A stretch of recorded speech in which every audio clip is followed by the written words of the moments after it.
सुधांशु जी की बात का जवाब देना चाहता हूं बड़ी जिम्मेदारी के साथ कि जब भगवान श्री राम की मूर्ति प्रकट हुई 1949 में, सरकार देश में कांग्रेस की थी। जब ताला खोला गया तब भी कांग्रेस की सरकार थी। जब शिलान्यास हुआ भगवान श्री राम के मंदिर का तब भी कांग्रेस की हुकूमत थी। और 1992 के अंदर जब बाबरी मस्जिद को शहीद किया गया, उन ढांचे को ढाया गया, तब भी कांग्रेस की ही सरकार थी। इसका मतलब है कि भगवान श्री राम के जितने काम किए वो कांग्रेस की सरकार ने किए, और राम के नाम पे जो सरकार बनाई राजनीति की वो इनकी पार्टी। ठीक है, सुधांशु त्रिवेदी। 1949 में जब वहां मूर्तियां प्रकट हुई तब गवर्नर जनरल थे भारत में, सरकार कांग्रेस की थी।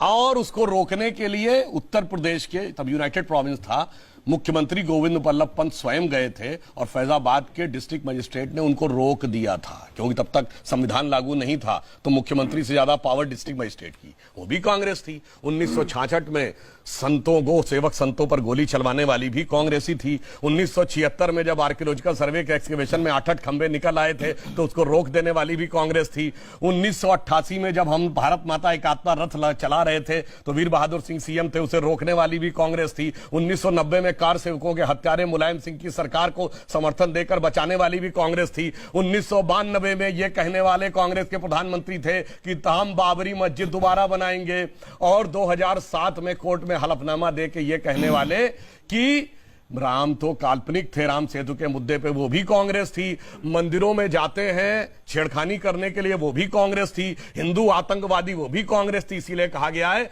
अंदर से मैलो हियो बाहिर रूप अनेक, नारायण तासो भलो कौआ तन मन एक।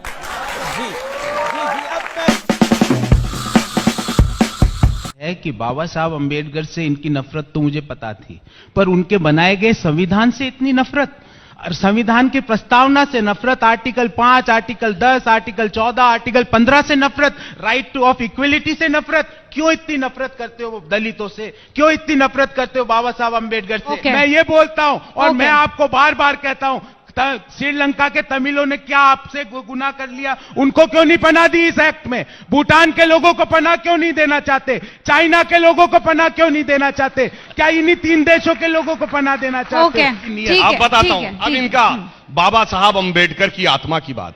अरे जो वहां से मांग रहे हैं उसमें 80 से 90% दलित हैं, और बाबा साहब अंबेडकर की बात ये करते हैं। बाबा साहब अंबेडकर को चुनाव हराने के लिए नेहरू जी खुद गए प्रचार करने के लिए। जब नेहरू जी की कैबिनेट से इस्तीफा दिया, मैं आप सबसे अनुरोध करूंगा, जाइए, इंटरनेट पे अवेलेबल है, बाबा साहब अंबेडकर का वह इस संसद में दिया गया भाषण सुनिए, क्या क्या इन लोगों ने उनके साथ किया। और बाबा साहब अंबेडकर ने संविधान बनाया तो उन्होंने लिखा था, प्रीएम्बल ऑफ द कॉन्स्टिट्यूशन, संविधान की प्रस्तावना संविधान की आत्मा है।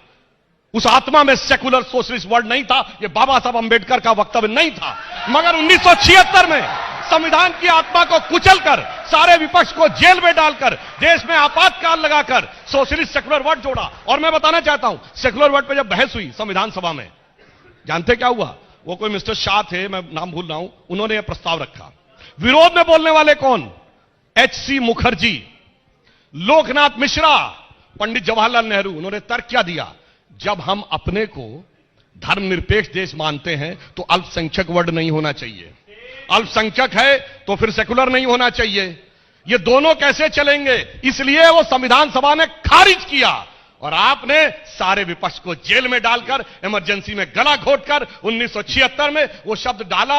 और साहब ऐसा डाला उसके बाद कि ऐसी समस्या क्रिएट हुई। मैं आपसे एक बात कहता हूं, जब देश को आजादी मिली, कितने जैन राजा थे, कितने बौद्ध राजा थे, कितने पारसी राजा थे, एक महाराजा पटियाला छोड़ दे सिख राजा नहीं थे, ठीक?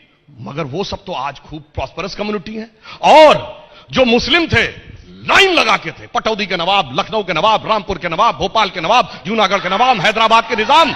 और उसके बाद आज कहते वो बेचारे हो गए। जानते क्यों ऐसा हुआ? कि ये जो हुक्मराने वक्त थे वो मजलूम हो गए, क्योंकि किसी सेकुलर के जाल में फंसकर उलझलूल हो गए।